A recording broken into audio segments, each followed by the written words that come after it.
Hey, what's up guys? Andrew here from RIP Lane 99, and on my machine I am now officially running Mac OS 10.6 Snow Leopard. I updated about 2 or 3 days ago. It was the day of the release. I installed it. Install time was about 30 minutes for me, actually, a lot quicker than most people. And you know, it's a really solid and stable operating system. You don't At first you don't see a really big change than what you saw with Leopard, but there's a lot of refinements and under the hood technologies that make it, Leopard or Snow Leopard actually. So the Finder pretty much stayed the same. Uh, Dashboard, whatever. System preferences, in my eyes, had about 2 changes. Now you can display the date in the menu bar, and also with the dock you have an option to minimize windows into the application, and I'll show you what that looks like. Well, if I minimize this, it goes straight into the system preferences icon thing. If I click it again, it comes right out of there. So I don't know if some of y'all would like that, but that's another cool feature. Another thing they changed is a contextual menu when you secondary click in your dock. It's got this nice elegant box thing. And while I'm looking at the contextual menu, I'll go ahead and show you stacks. What they did with stacks in Leopard, when you wanted to look at a folder in stacks, you would click the folder and it would open up a new Finder window from which you could see the contents of that folder. And now in Snow Leopard, when you click on a folder in stacks, you can drill right into that folder right from stacks. So if I go to this thing, I can just keep on, I have a lot of empty folders here, but let me try my downloads. Okay, that was a failure. Oh no, here we go. Oh, and actually now you can actually scroll in stacks. So it's cool. Okay, here we go. I'll drill right into this, and whatever I have in that folder shows up in stacks. So that's another cool feature. One of my favorite things with Snow Leopard is QuickTime 10, which is actually what I'm using right now to do this screen recording. Normally I would use ScreenFlow, but I'm deciding to give the new QuickTime a shot. It's actually really awesome. We all saw the features in the keynote when you move your cursor outside of the window in QuickTime.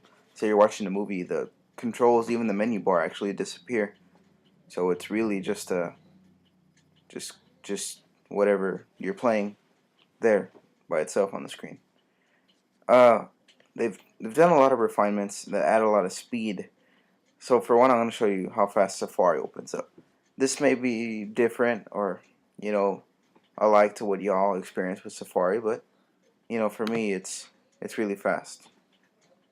A lot of you can make arguments that it opened up that fast because Google is my home page or because Safari is quote unquote optimized for Macs.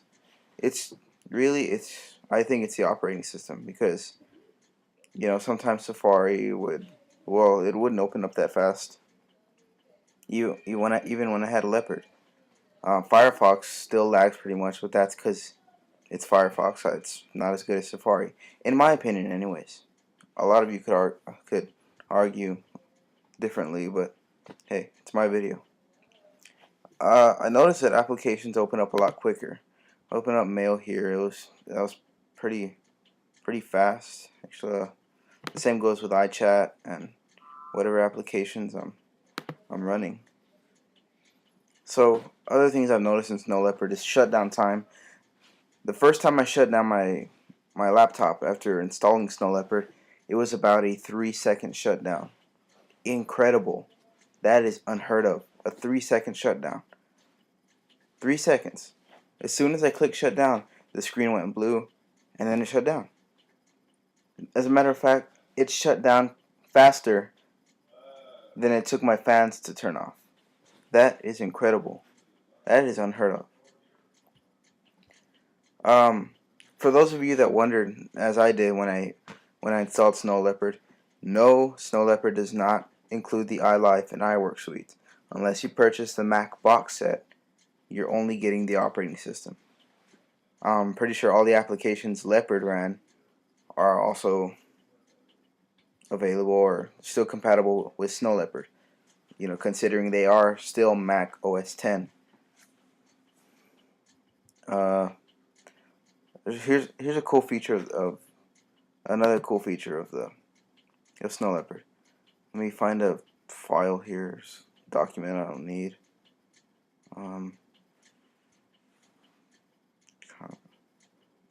Let me think. Okay, we'll just get this document. We'll drag it right over to the trash.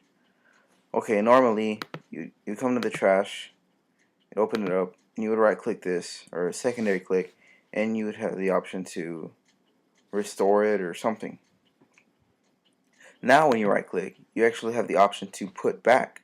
What this does is it sends the file back to its original folder or location. So I'll go ahead and click put back, and here it is again. So, lots and lots of refinements and lots of cool stuff in Snow Leopard. Also, they mentioned the smaller footprint.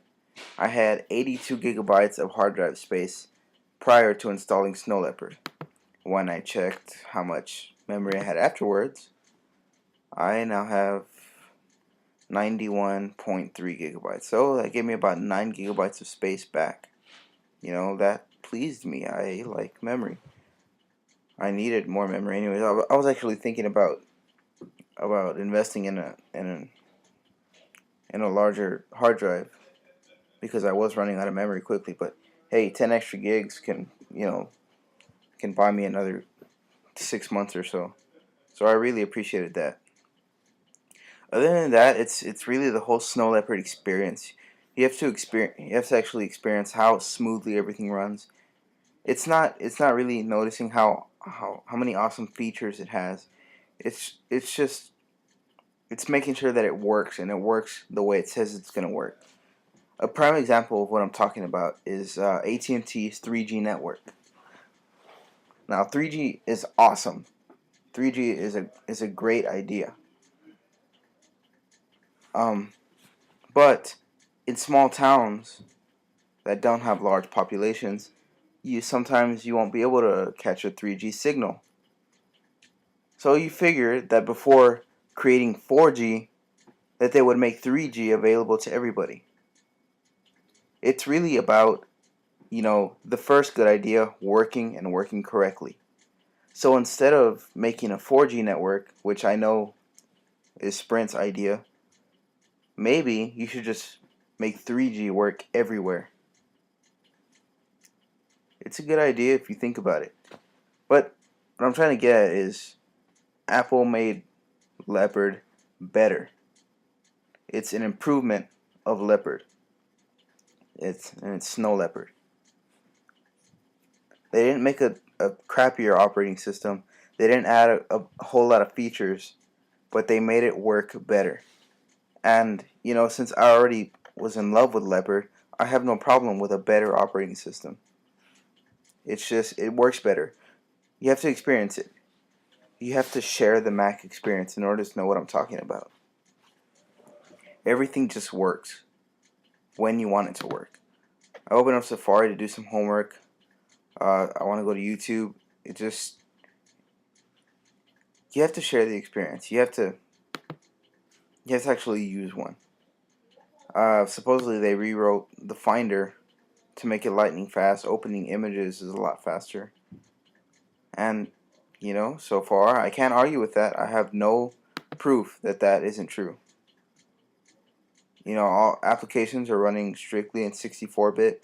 Although I did hear that it doesn't boot up in 64-bit, but you still get that 64-bit experience. Which, I really don't mind being officially in 64-bit as long as it runs like it's in 64-bit. I don't mind. But upon installing Snow Leopard, as soon as it installed, I just ejected the disk. I didn't have to do anything. All I had to do was click install and wait. Although when I did finish, it took Spotlight about 10 minutes to gather all the information from my computer all over again. But then Spotlight was up and running after that, and I was good to go. But anyways, I do love this operating system. It is absolutely awesome, and I would highly recommend all of you going out and purchasing it for the low price of $29 if you own a Mac that has an Intel processor. Remember, Snow Leopard will only work for people with Intel processors in their Macs. So for all you Tiger users, I'm sorry, it's not going to work. It's time to upgrade. So guys, that was just a quick video going over Snow Leopard. I'll probably start my tutorials again or do something interesting. Think of something awesome. But I appreciate all of you watching, and I'll catch you later. Peace out, guys.